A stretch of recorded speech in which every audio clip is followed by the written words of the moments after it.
Let's quickly test. Test 3 is done. Now let's go for this one. So here basically we are going to just test the same flow, but yeah, we are just going to test with SUPCV, but using that policy 3.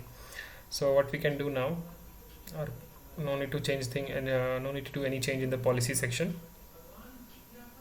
Let's open. Yeah, this is fine. Let's go to the authentication and selector. Go to selector, and then you have the EPS. Open that, and then we have the SUPCV.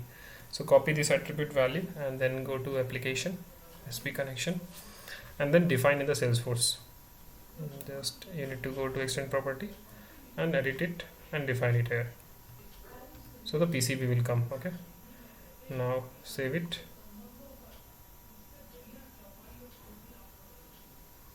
It's done. Okay, now you can do the cluster management.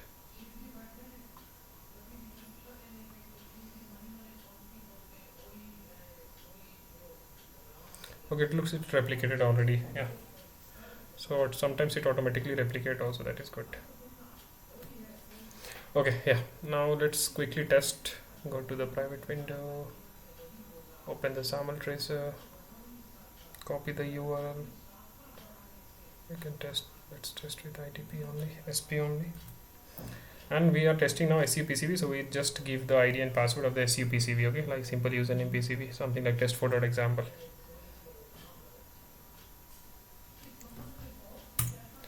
So first let's try to give Abhishek Arts one, and then we can give, so to verify it's SUPCV only.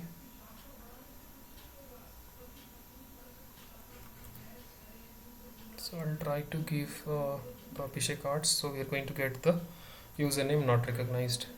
That's fine, because it's this login page came from the HTML form SUPCV adapter. So for that we can give test4.example, and password we can give that.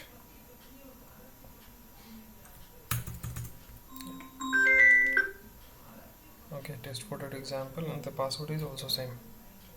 Let's click on sign on. Sorry, what happened? I copied correctly now. Okay, sorry, the password is different. It's not same.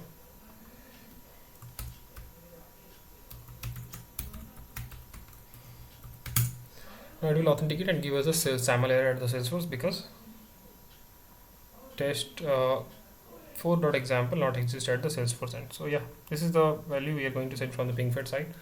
But yeah, this subject is going to check from the username, and the username we have test4.example @pflearning.com, not this only test4.example. So yeah, this is fine, so that we can get this error. So this is a generic error.